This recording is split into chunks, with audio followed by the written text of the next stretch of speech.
Ladies and gentlemen, the story you're about to hear is true. Only the names have been changed to protect the innocent. You're a detective sergeant. You're assigned to Juvenile Bureau.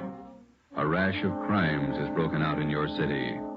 Suspicion points to an organized gang of juveniles. Your job, stop them. Dragnet, the documented drama of an actual crime. For the next 30 minutes, in cooperation with the Los Angeles Police Department, you will travel step by step on the side of the law through an actual case from official police files.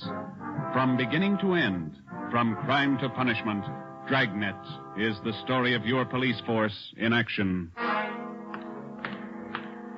It was Sunday, March 27th. It was windy in Los Angeles. We were working a night watch out of Georgia Street Juvenile Bureau. My partner's Ben Romero. The boss is Ed Backstrand, chief of detectives. My name's Friday. I was on the way up from the Juvenile Bureau, and it was 11:25 p.m. when I got to the receiving hospital, room 5, the treatment room. Everything happens on Sunday nights, huh, Joe? Yeah. How's the kid making out, Doc? One arm is cut up badly. Nothing fatal, though. How'd it happen? That's what I'd like to find out. Can I talk to him? If you want. Don't press him, though. He's had a bad shock. All right.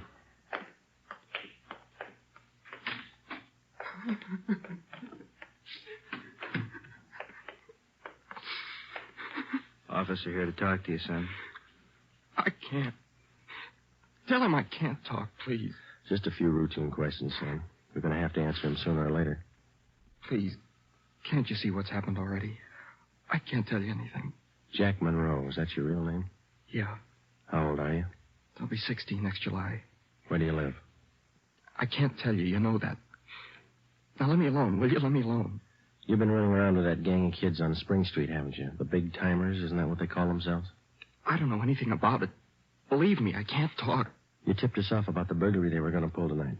Is that where they knifed you? Look, will you believe me? I can't tell you anything. Not anything, please. He's still shaky, Joe. All right, Doc. Well, Jack, we'll talk about it later when you feel better. You see what they've done to me already? They said next time they'd kill me.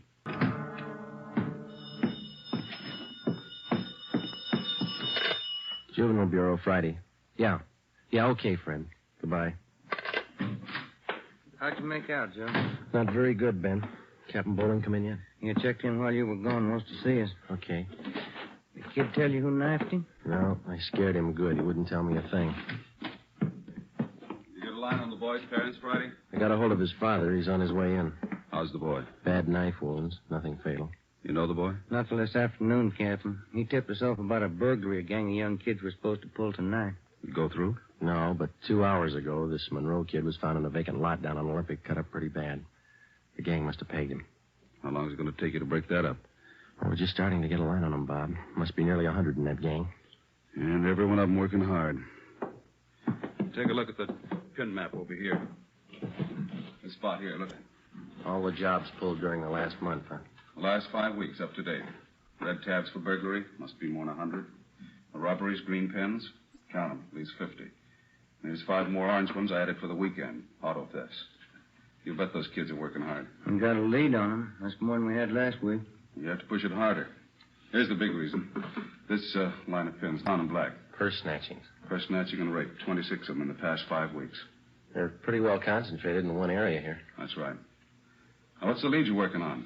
Right there on the pin map, Captain. Huh? Well, these 2 blocks here, Bob, where Franco Alley intersects Spring Street. Well, what about it? Well, it's the only clear area for a dozen blocks around. There's not a colored pin on it, you see? Yeah. Now, all the rest of the pins, the robberies, burglaries, attacks, they all seem to branch out from this same spot right here in definite patterns. Franco Alley and Spring Street. You figure that's the focal point for the gang? Well, it's got all the marks. For instance? Well, we've been checking that neighborhood for a week. We got it narrowed down to one place. Right on the corner of Franco and Spring. What is it? It's a soda fountain. It's pretty typical. Only it stays open all night, and it gets a pretty good play from kids. A regular hangout, Captain. Pretty tough youngsters. None of them over 18. Who runs the place? Guy named Eddie Ramsey, small-time con man. Had a run-in with him when we worked bunco detail. I remember the name. Smart mouth. Tried to give us trouble when we talked to some kids in there last night. He's got a place set up for him in the back of the store, kind of a club room. He sounds like a good lead. What are you doing about it? Well, just a minute. Captain Bowling. Yeah? Who? Yeah, we'll be right down. The Monroe kid, his father's downstairs, cursing every one of us. What's his problem? Can't understand how his boy got in trouble. Come on, Ben, let's tell him. What kind of a city do we have when we can't allow our children out on the street without being stabbed or shot? What's our great police force doing when this is going on? I'd like an answer if you got one. I demand an answer. We got an answer for Mr. Monroe. Will you sit down? My boy's lying in there in that hospital bed, cut to pieces. What did you do to prevent it? Tell me. You tell us, Mr. Monroe, what'd you do to prevent it? I'm no cop. That's your job. I pay my taxes and I help pay your salary. We look out for your kids, but we don't raise them. That's What are you your talking job. about? Just a minute, Mr. Monroe. Answer me this. How old is your son, Jack? He's 16, I think. Why? You know what he does with his spare time? Where he spends his nights? Of course I do. He's at home. Some nights he goes to the library. Then you don't know much about your son, Mr. Monroe. For the past month, 4 nights out of 5, he's been hanging around with a gang down at a soda fountain on Spring Street. He's down there as late as 2 a.m. He says he goes to the library. How do I know? I'm a busy man. Did you know that your son is mixed up with that gang? He's not mixed up with the gang. A bunch of small-time thieves, but they're growing. They started with purse snatching, breaking in parked cars, burglarizing candy stores. You don't know what you're talking Wait about. a minute, please. Then they took up robbery, stealing cars, beating up girls, women, attacking them. You're crazy. Jack's not that kind. He's part of that gang, and right now we hold all of them responsible. My boy wouldn't do anything like that. He's a member of that gang, he told us. They're the ones that knifed him tonight. That's a lie. Jack's not mixed up with anything like that. You believe anything you want, Mr. Monroe. We're going to protect your boy as much as we can, but don't expect us to raise him for you. Now, you better take a free piece of advice. You keep your advice. Jack's not in this. You can't prove he is. We're not out to prove anything right now. But you catch up with that boy of yours. Keep him off the streets before it's too late. Are you threatening me? No, sir, advising you. Next time we might meet at the morgue. 1 a.m. Monday, March 28th. A detail of 50 officers from Juvenile Bureau and Metropolitan Division were deployed for 16 blocks along Figueroa Street. At 5 minutes past 1, they started to move south over an appointed area. In the space of half an hour, 18 young kids, none of them over 17 years old, were picked up off the streets and brought to the second floor at 1335 Georgia Street, the Juvenile Bureau. 4 of the youngsters were girls. At 1:45 a.m., Ben and I checked the soda fountain on the corner of Franco Alley and Spring Street.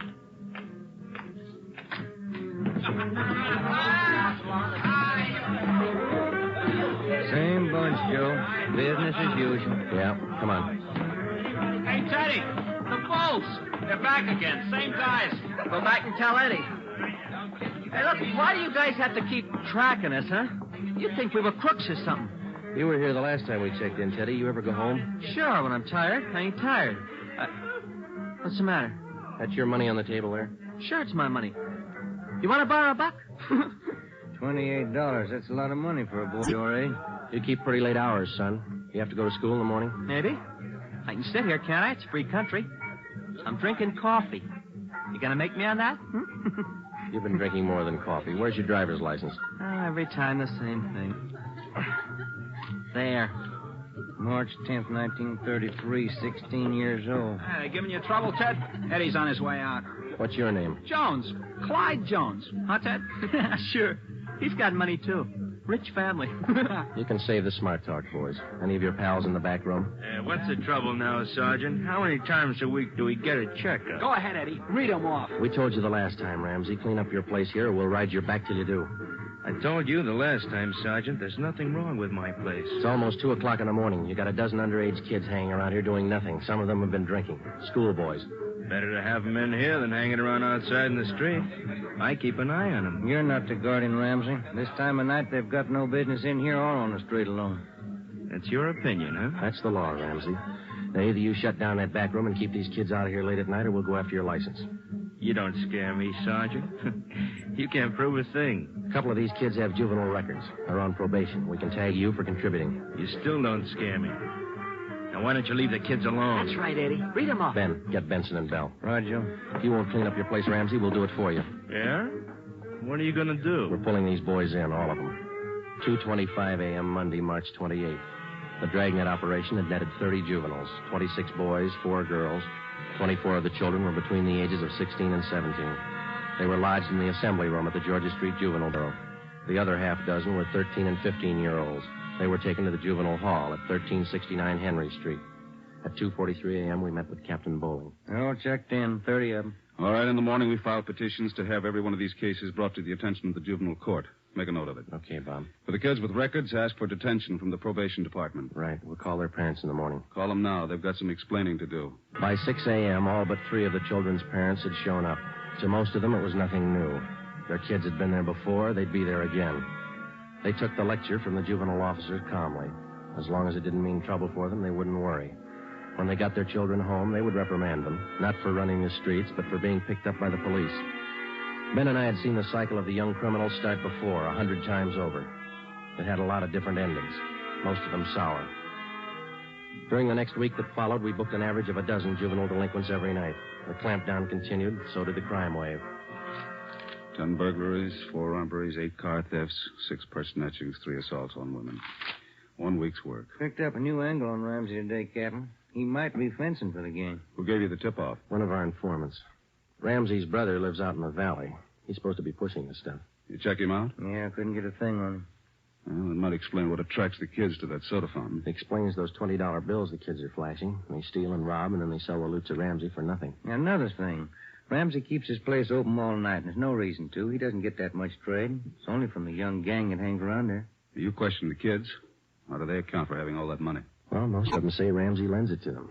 They say they pay him back a little at a time. I think he's fencing for the kids. You tried to get his license? No luck, Captain. We can't prove a thing against him. Then we'll do it the hard way. Sweat it out.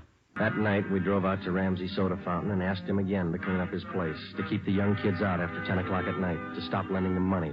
He refused. There was nothing we could do. His business was a public place. He could not be held responsible for any of his patrons. In the next 10 days that followed, Ben and I haunted the sidewalk outside the soda fountain. We questioned every youngster as they entered and left. We made more than a dozen arrests. Many of the kids had been drinking heavily. We found some of them under the influence of narcotics. But Ramsey was still in the clear. The crime wave continued sporadically. Ben and I waited for our chance. It was a long time coming. Thursday, April 14th. We had dinner at Johnny Cokin's place, and it was 10:35 p.m. when we checked back in at the office. Hot shot. Grab it, Joe. Yeah. A terminal on Market Street, a 459 and shooting. A terminal on Market Street, a 459. Let's go. He was approximately 5 feet 4 inches tall, 125 pounds, brown hair, brown eyes, slight build, fair complexion. He was wearing blue jeans and a corduroy jacket. We found him between a row of packing cases at the rear of the warehouse at Terminal and Market Streets. There was a single bullet hole in his forehead just above the left eye. There was a .38 revolver near his right hand. The watchman told us how it happened. He broke in the back of the warehouse, Sergeant. He wanted to shoot it out with me. Here's his ID card. Fell out of his pocket. Teddy Cameron, age 15. Dear God. A kid. I didn't know, Sergeant. He didn't either. He thought he was grown up.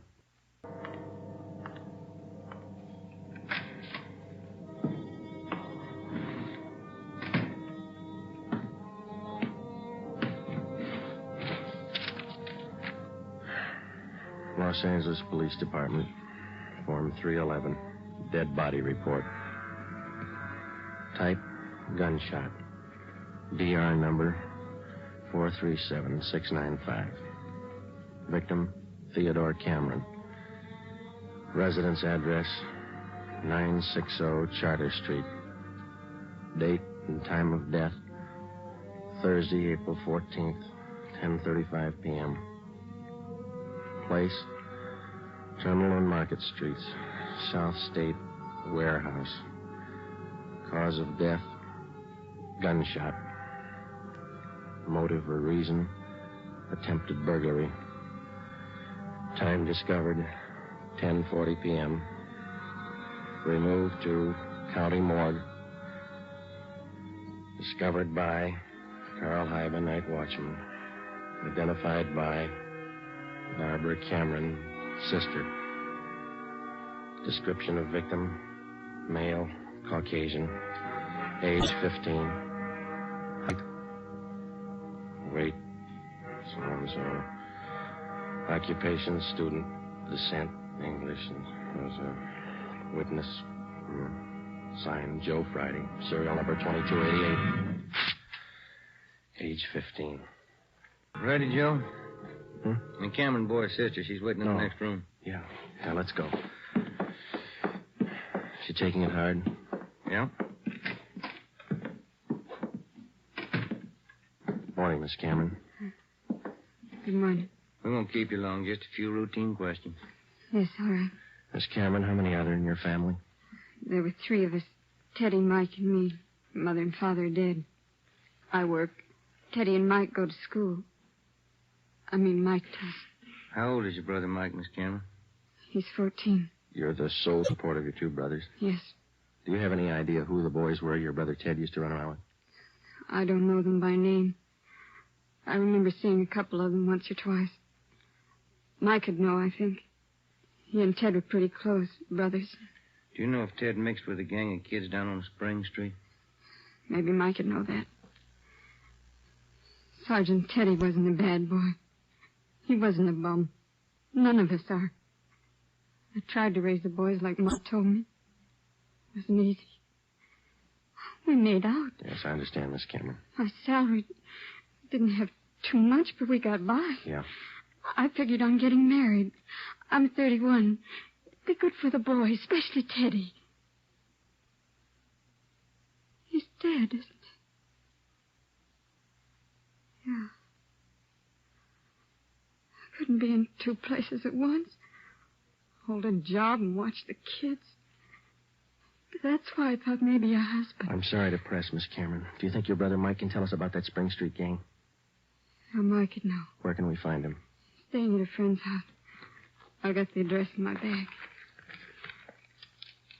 Here. That's 2514. I don't write numbers too well. Thank you, Miss Cameron. You've been very helpful. I'll get somebody to drive you home. Or do I have to go? Would it be all right if I just sit here for a while? That's all right. I'm tired. Real tired. 2514 West Serrano Street. That was the address Barbara Cameron had given us. It was the home of Mr. and Mrs. Jean Brewer, high school friends of the dead boy's sister. We talked to Mike Cameron. He told us that his brother Teddy had been running around with a gang down on Spring Street. He identified Ramsey Soda Fountain as the hangout. It was 2:25 p.m. when we got back to Georgia Street Juvenile Bureau. I got it. Juvenile Bureau, Romero. Yeah, hold on, I'll call him. You, Joe. Thanks. Friday. Joe, this is Canfield in burglary. Yeah, Homer. You're working that Cameron case, aren't you? Yeah? I just got a report on one you might be interested in, out of the same neighborhood. Distillery prowl. What do you got on it? Looks like a juvenile M.O. They got away with 7 cases of Scotch whiskey. Expensive stuff. Okay, we'll hop on it. Bubeck Warehouse, Crocker at 7th. Miss Elizabeth Rice was the auditor in charge at the Bubeck Warehouse. We located her on the mezzanine office row. It was her job to keep a running inventory on all incoming and outgoing liquor stock. She knew her job well. As you know, Sergeant Friday, each and every bottle of distilled spirits carries a United States Internal Revenue stamp. Yes, ma'am. Each stamp carries a serial number together with the name of the firm to whom the stamps are issued. Well, Miss Rice, in the stuff that's missing, the stamp on each bottle carries the case number. Is that right? That's right. Now, what did I tell you? Oh, yes, I have it right here. 7 cases of high-grade blended Scotch whiskey. Now, I have a bottle identical to those in the missing cases. Yes, I see. Now, if you'll just look here. Yes, ma'am. The number on this stamp here, 36A2279956, followed by the firm name. Could you give us the numbers of the stolen cases? Now, I have them typed out for you right here. 7 cases, 12 bottles to the case, Canada Dry Incorporated, 4 of the red label and 3 of the black label, Johnny Walker. All right, thank you very much, Miss Rice. And you think that this might be a juvenile case, Sergeant? Yes, ma'am, we do. 7 cases, that's close to $600, isn't it? We've lost a great deal more than that, Sergeant. The insurance company makes up for the liquor loss. Yes, ma'am. Those youngsters, who makes up for them? Ben and I left the Bubeck warehouse with a list of serial numbers of the 7 cases of stolen liquor. We headed back for the Juvenile Bureau. We figured that there was a strong possibility that the Spring Street gang was responsible for the warehouse liquor theft. How were they disposing of the stolen property? That was the key question we had to answer. Ben and I had a hunch and a tip from an informant that the young gang was operating under the guidance of a fence, a man or woman whose job it is to dispose of stolen property. The gang members were close to Ramsey at the soda fountain. Ramsey was a logical suspect. All right, now suppose they did steal the liquor. Suppose Ramsey's a fence. What's he done with the stuff? I don't think he's turned it this fast, if he's turned it at all. He wouldn't keep it at the soda fountain, no liquor license. And we've been around too much. He wouldn't keep it in his house. He lives in the rear of the fountain. It's too hot. Only leaves one other location that we know about. His brother's place in the valley. It was 5 minutes to 10 when we turned left off Ventura Boulevard onto Sepulveda. Ramsey's brother had a small farm about a mile and a half off the highway. It was a modest white frame house planted squarely in the center of an acre of ground. An unpaved driveway led off to the left of the house to the garage. Pull up here, huh? Yeah, okay. It looks kind of quiet, no lights. Let's go.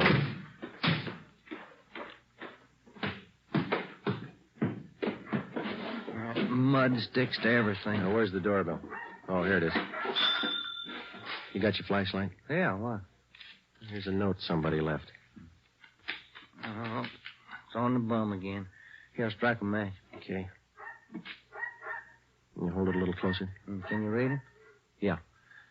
Harry, wife and I have gone to the drive-in theater. Before you put the truck away, get 3... Can you hold that match closer? Oh, now, wait a minute.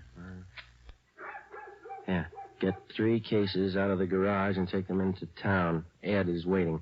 Please try to make it by 11:30 tonight. Let's see. It's signed George. The address is here. And there's the garage. Yeah, come on. 3 cases. Could be eggs, Joe. If it is, we wasted a trip.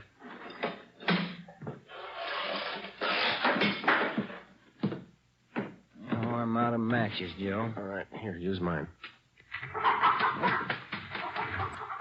What was that? Checking. Come on. See anything? No. There goes the light. Just a minute, I'll strike another one. You can save your matches. We found it. We found 5 cases of Scotch whiskey on the floor of the garage. We checked the serial numbers against the warehouse list. They matched. We went back to the car and called communications. We had an immediate stakeout placed on George Ramsey's place, and then we headed back for the city. It was 11:20 p.m. when we got to the address we found on the note. Oh, it's about time, Harry. Hello, Ramsey. We can do without the music. What's your problem this time? Hey, you're almost out of scotch, Ramsey. Serial numbers check out, Joe. Sorry I can't offer you a drink. We're too old to drink here, aren't we, Ramsey? Where's your phone? You want to invite somebody? You can see we're out of booze. You got a phone? In the hall. Ben, call the office. Yeah. All right, what's it all about? We've been out to your brother's place. What happened to the other 2 cases? You drink them here? I gave it to the kids. What are you looking at me like that for, Sergeant? Anything wrong, Eddie? Party's over, kid. The story you have just heard was true. Only the names were changed to protect the innocent. On June 5th, 1949, trial was held in Superior Court, Department 74, City and County of Los Angeles, State of California. Edward and George Ramsey were tried and convicted in Superior Court of receiving stolen property. After serving their terms as prescribed by law in the state penitentiary, they will be returned to the county jail where they will serve a 1-year term for contributing to the delinquency of minors. You have just heard Dragnet, a new series of authentic cases from official files. Technical advice for Dragnet comes from the Office of Acting Chief of Police, W.A. Wharton, Los Angeles Police Department. Honoring the city of Greenwich, state of Connecticut, and the men who make up the Greenwich Police Department, another of America's great law enforcement agencies. One of these men, Chief John M. Gleason, FBI National Police Academy graduate, who dedicates his life to making yours more secure.